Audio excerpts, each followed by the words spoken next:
just want to jump straight into how things are. April was a month I think everyone would rather forget, or maybe we'll never forget, where everyone was zero. But now to go from zero to hero is what everyone, all auto manufacturers will be trying to do. How has May shaped up so far? Because clearly there has been some sales activity. Certain, let's say districts, certain areas, certain states are open to business. So just wanted to get your sense, how's it doing? We saw what the production has started in the plant already in a small way. So are we seeing some, initial good response, or is it still too early to say? Hi, Hormazd. Good afternoon, everybody. And in between, actually, I had lost you, but I can get a sense of what you asked me. So I'll just give you, yes, we have finally begun, and after a long wait.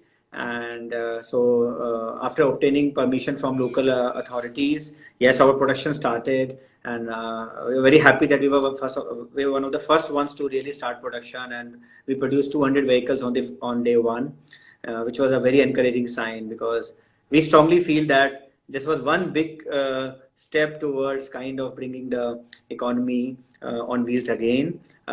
In terms of showrooms all across the country, I think like you're right that it goes district by district. So our dealers are getting permission from their respective authorities. And just I'd like to inform you that about 35% of our showrooms across India are now open, and about 40% of the workshops are open. But Tarun, let me interrupt. Out of the 35% of the showrooms which are open, what percentage of that accounts for your total volumes? I mean, I would imagine if Delhi, Mumbai, Pune, these places are closed, it might not account for 35% of your volume. So can one assume that the volume is much smaller though?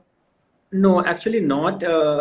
Some of the big markets have also opened in terms of Karnataka and Kerala, which are now fully open. And I'll answer your question straight. So this 35% of showrooms contribute to about 32% to our sales, normal sales. So it's not that much different. Almost like to like, yeah. Yes, almost like to like. And in terms of workshop, also about 40% of the workshops are open. And here, in fact, I would like to inform you that some of the workshops in Karnataka have already reached a volume of about 70% of what they were doing in the pre-COVID times. So, which is a very encouraging sign, going forward. So,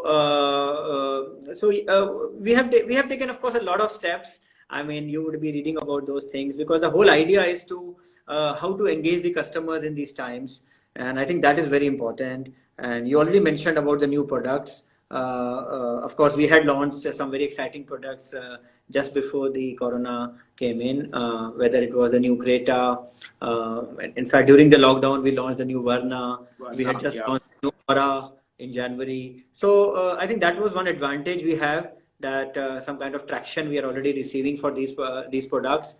And I know you are a numbers man, so just to give you a sense of the numbers. So 17,000 new inquiries have happened in the month of May already in the showrooms. 17,000 new inquiries have happened. About 2,500 bookings have happened. New customer bookings have happened, and 1,600 deliveries have happened of the new car. 1,600.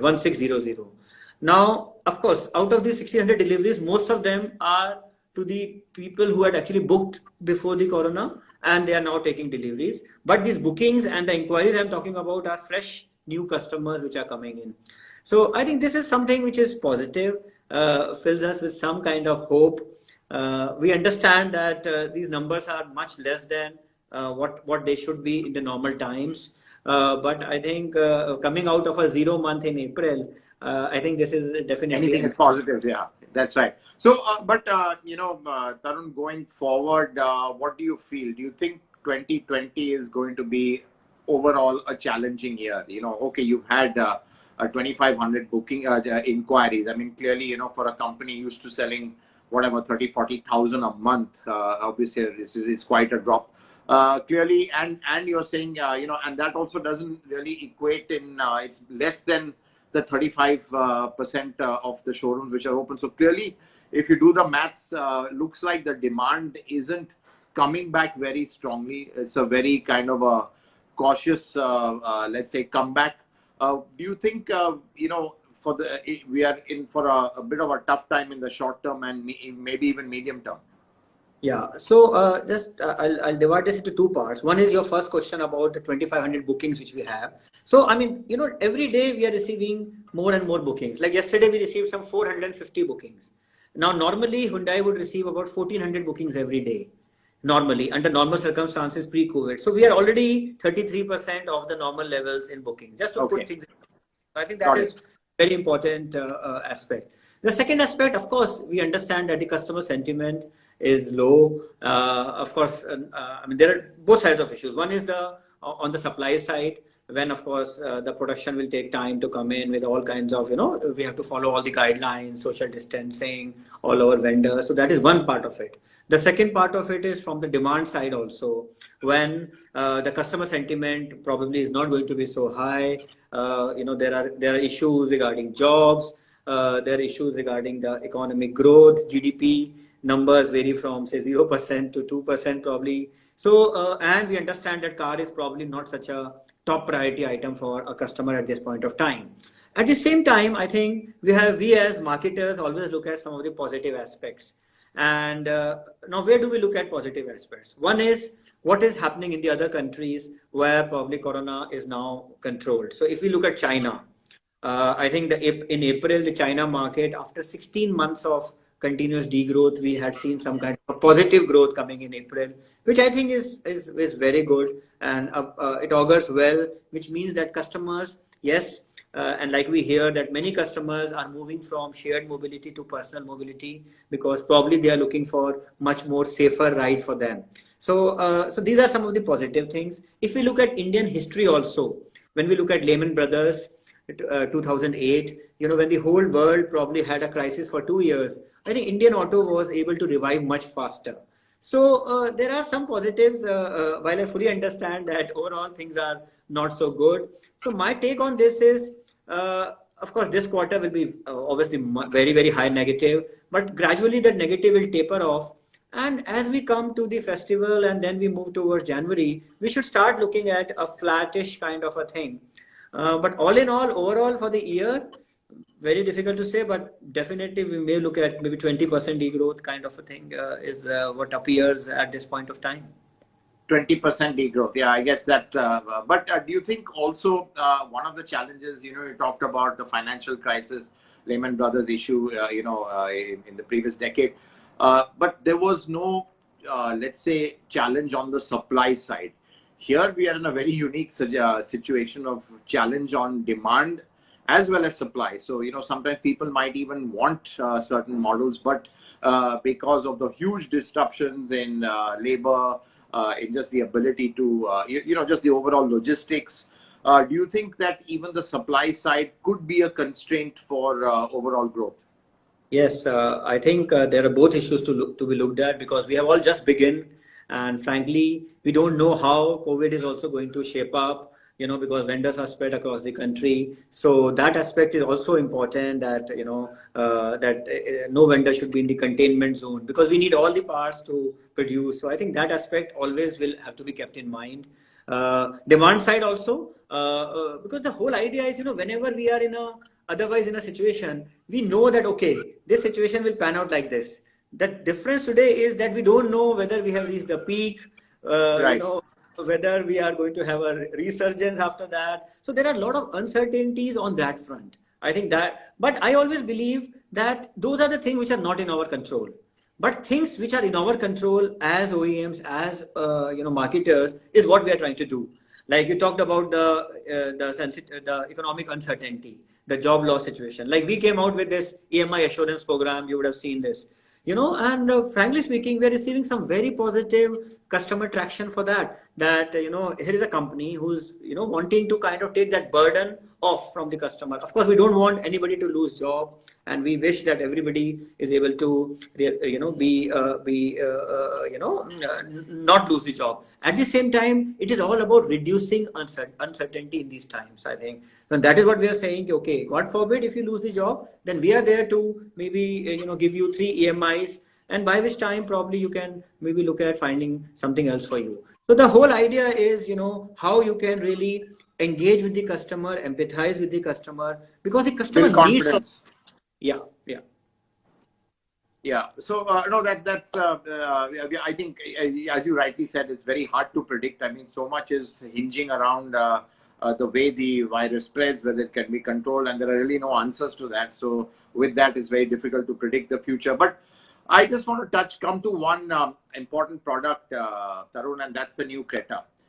Clearly, it was the top dog in the SUV segment. Then with the old one, obviously, it lost its position and market share.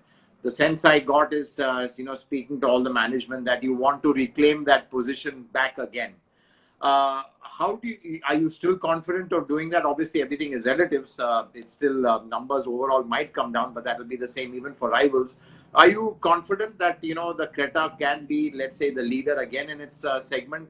And also, how has the lockdown kind of impacted something like a critical new model like the Creta? Because, it can really derail the momentum. The momentum can go, and that's very important in a launch phase of a car. So just wanted to get your sense on the Creta.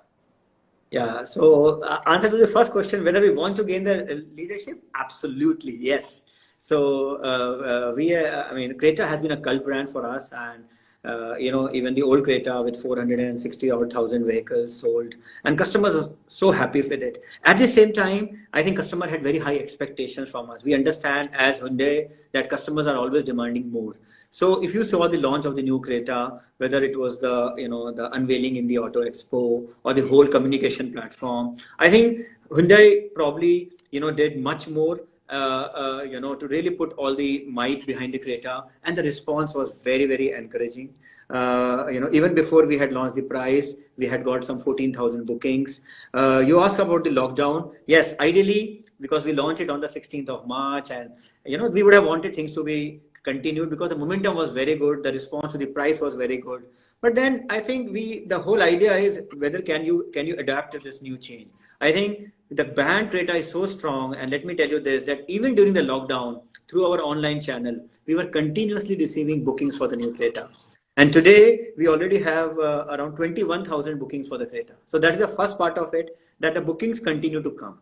The second aspect is about the deliveries of the new Creta. Again, more than 1,000 vehicles have been delivered, and the feedback is that customers are extremely happy. Of course, they have not had a chance to really drive it too much, but some customers in the green zones where they are able to drive, they are very happy. And when we inquire these pending Creta customers, okay, sir, I mean, would you like to take the delivery of the Creta? They're all saying, yes, we are just waiting for the lockdown to open, and just we want the delivery of the Creta to happen. So I think all that is very, very encouraging. Even from a production perspective, we are making more and more Cretas. Even dealers are wanting more and more Cretas. We already have about 6,000-7,000 at the dealerships, waiting to be delivered. And as and when the dealers are getting permission to open the showrooms, these deliveries are continuously happening. So my point is that under ideal circumstances, yes, we would not have wanted this lockdown to happen and Creta to continue. But the great thing about a cult brand is that the pull is so strong and the demand is so strong that customers also understand, and they are willing to really wait because they know that it will be worth the wait. Well, you seem to be very confident that the Creta can, let's say, be the number one in its segment. Obviously, we look forward to that, and I'm sure, once the market picks up, it will definitely get the volumes. But Tarun, at this point, I just want to take a few questions from some of our audience. We've got a lot of questions about people asking about the Palisade. Now, clearly, it's really a very high-end SUV. I don't know whether it makes business sense over here, but is that something one could look at in the future, even as a small volume CBU product? So just to give our audience some kind of thoughts on the Palisade. Look, I think as Hyundai Motor India, we're very lucky to have such a strong parent like HMC with such great products, in the armory. And on the Palisade, and I've said this before, and even at the cost of being repetitive, let me admit this, that I went to Korea after joining Hyundai, and Palisade was the car which was given to me for that week I was in Seoul.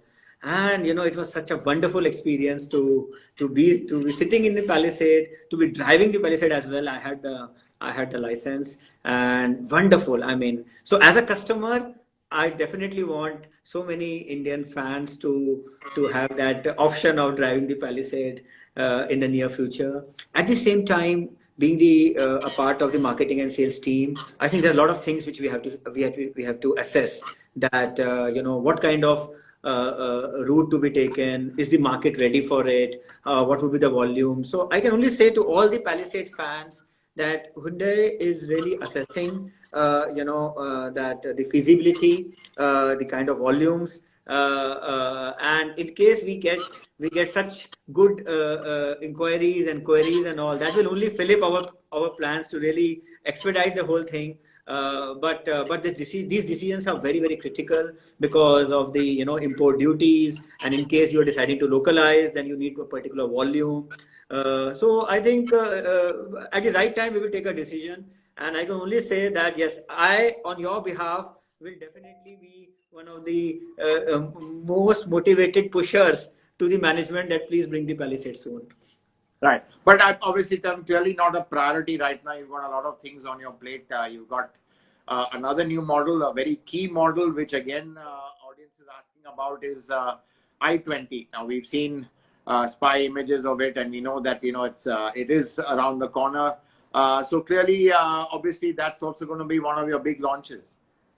Yes, I think, frankly speaking, these last 2 years, if you see calendar 19, Venue, Nios, and of course Kona, Elantra, some really very, very, very good launches, and which actually saw some very good success.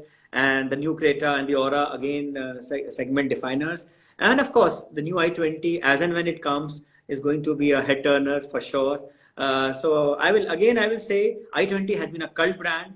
And today also, I think the response to the i20 continues to be very strong. In fact, I was just looking at the numbers post the Corona thing when the market has opened, and it seems that the i20 fans are really going up, and the sales are really very good. So the current i20 is doing fairly well. The new i20, as and when it comes, is going to be again worth the wait. So as Hyundai, please continue to demand from us, and I can only promise you that we will do our best to make you all happy.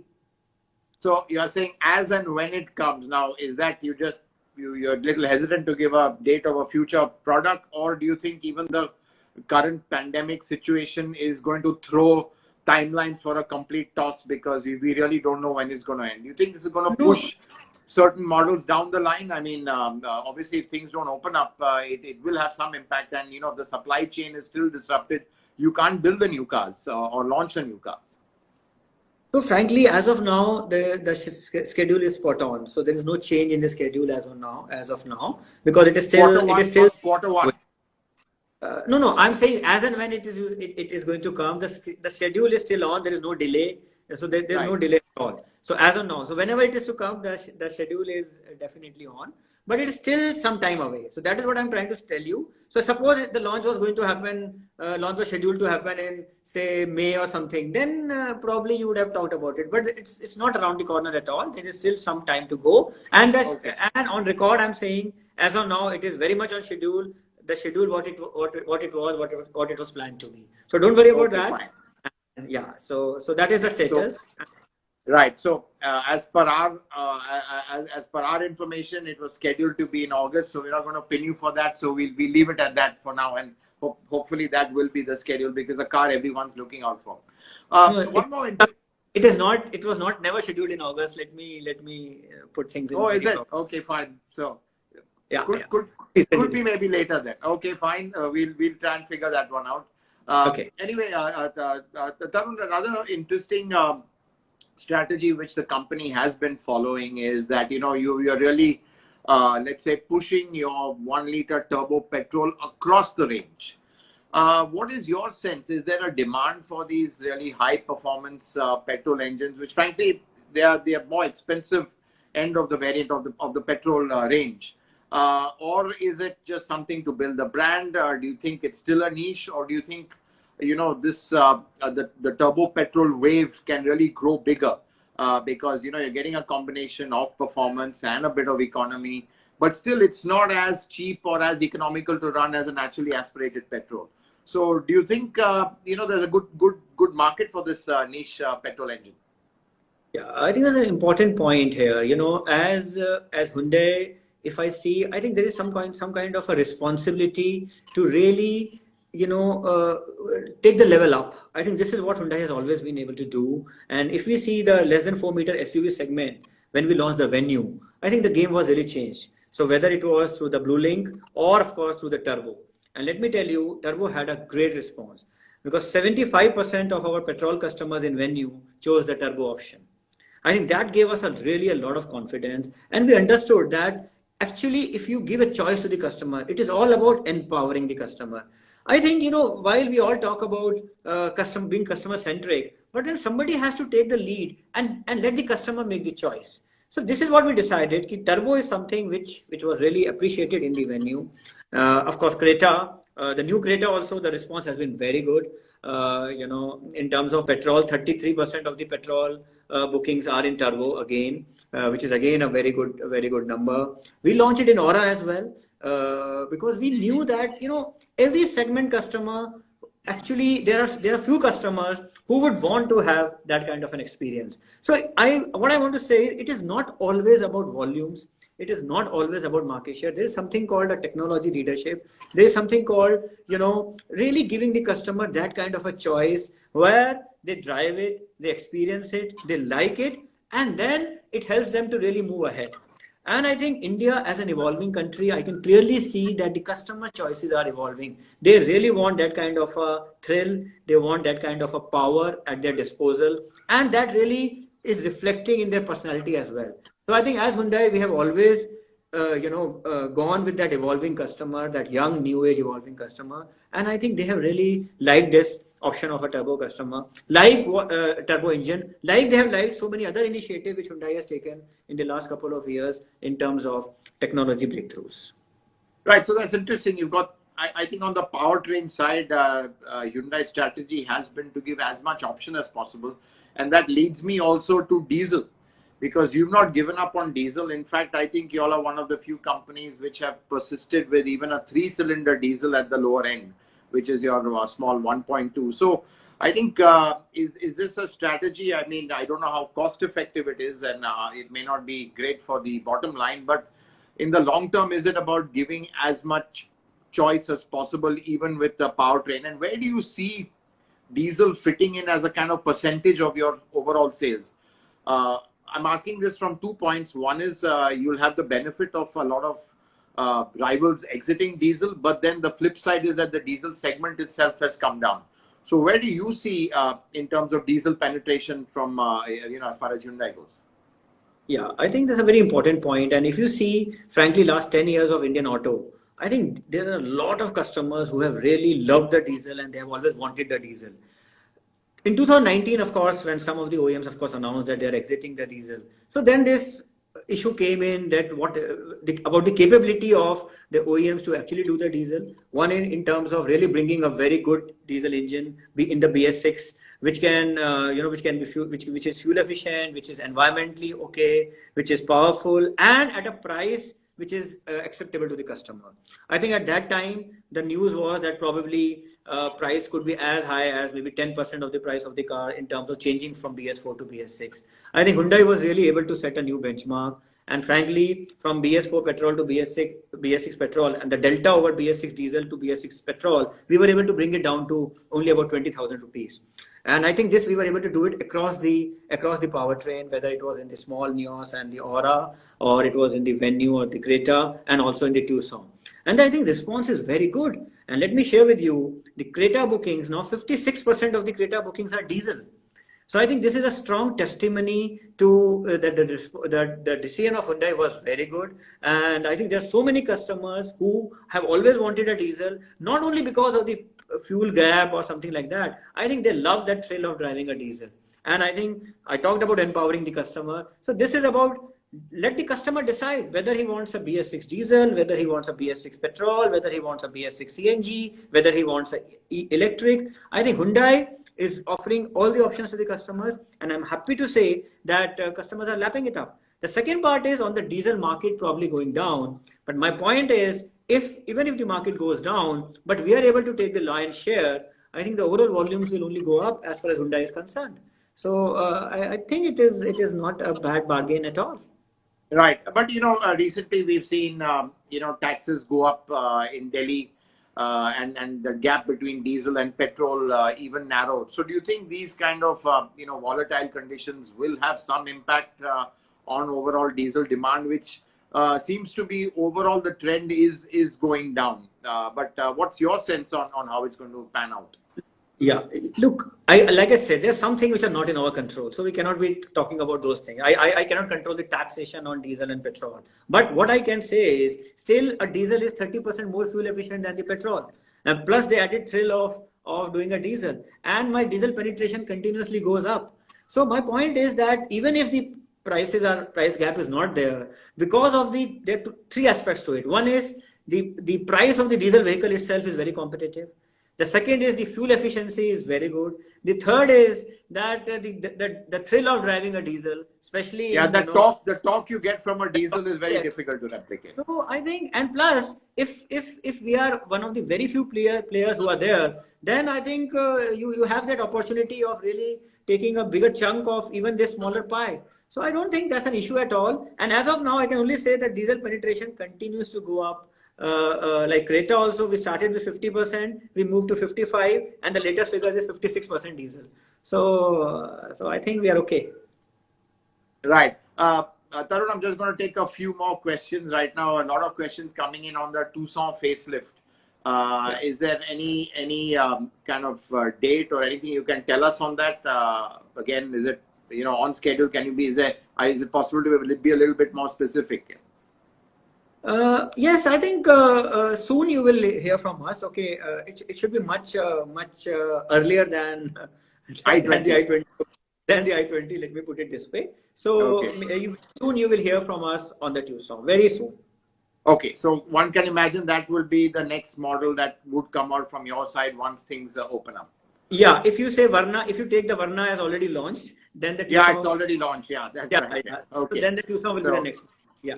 Okay, fine. So I think that's enough for our readers and just viewers.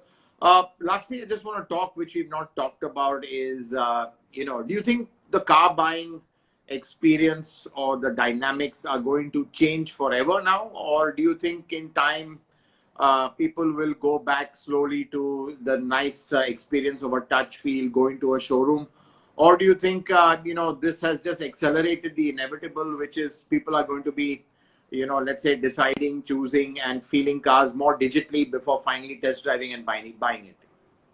When such kind of a big change happens in terms of a COVID, I think there are two types of behaviors which will come in. One is some behaviors which we adopted, but which will soon, maybe shrug off because we know that they are not sustainable and we would want to go back. But there are some where we will see some kind of a value coming in.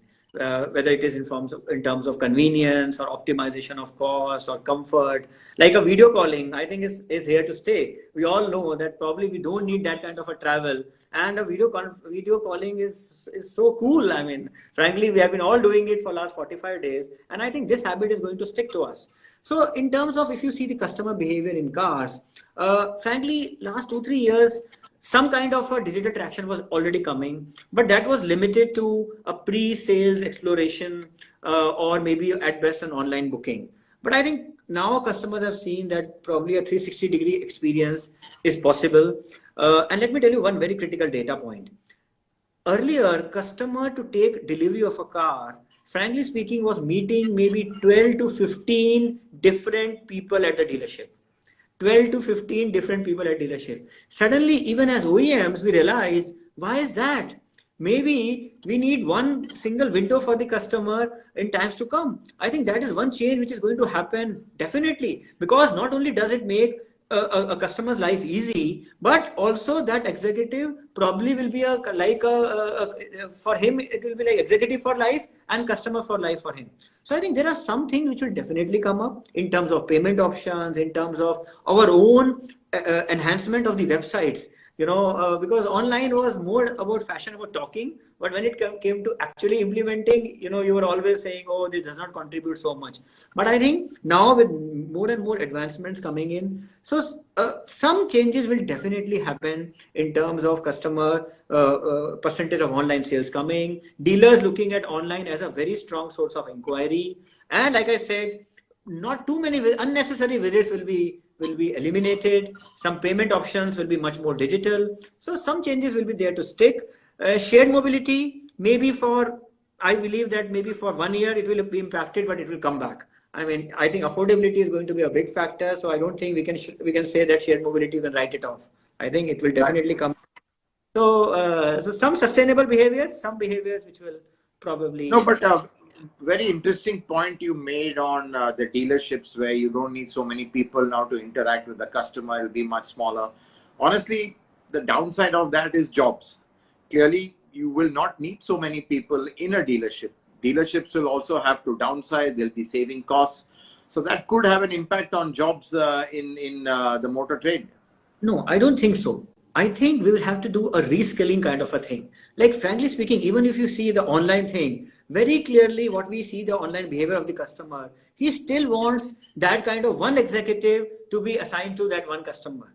When I said that one customer is meeting 12 people, the point is 12 customers have to meet 12 different people. So the number of people will not come up, but people will have to be multitasked. I think one executive will have to be trained in accessories, in financing, in insurance.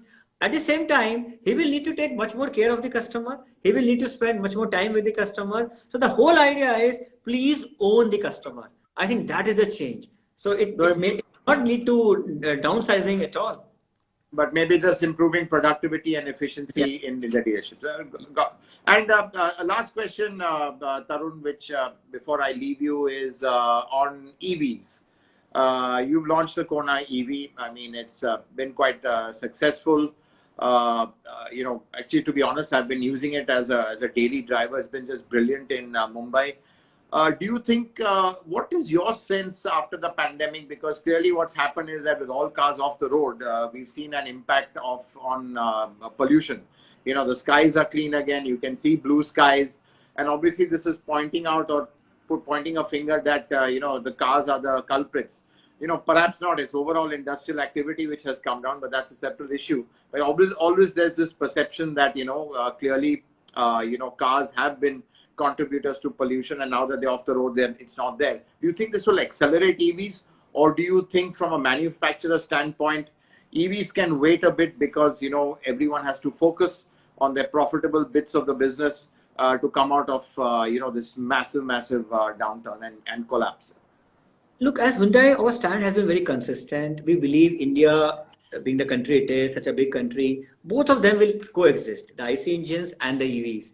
As far as Hyundai is concerned, like you said, I think we were the pioneer in terms of really launching a true EV, and plus the advantage of EV. So as cleaner mobility, I think we will have to look cleaner mobility in totality. BS6 was one big step towards that, and EVs is again, something very, very important. So as Hyundai, if you see globally, I think Hyundai has been very successful in EVs. We feel India has made that big direction towards cleaner mobility. BS6, EVs. So that is not going to stop. So I don't think EVs will take a back seat. We will continuously move towards EVs. We have already announced in the public domain that in 2 to 3 years' time, we will be coming out with a mass market EV as well. So Right. I mean to say is, as long as India being the market it is, both are going to coexist, and the direction or the march towards cleaner mobility has been made, and EVs will the time of EVs will definitely come, and Hyundai definitely is going to play an important role in terms of electrification as far as India is concerned. Well, thanks, Tarun. I think what I can say is that clearly Hyundai, given its size, given its kind of global resources, what's there is that you're not leaving out or not leaving any, let's say, gap or technology untouched. I mean, you're there with petrols, you're there with turbo petrols, EVs, diesels, all that. So I think perhaps it's great for the customer. They have a super choice. But I think the more important thing is that we just hope that the economy picks up Obviously, a lot of stimulus packages have been announced. Now they need to translate into, let's say, building back consumer confidence. And with that, hopefully, the car market will bounce back too. So thanks for talking to us, Tarun, and appreciate you giving us the time. Thank you.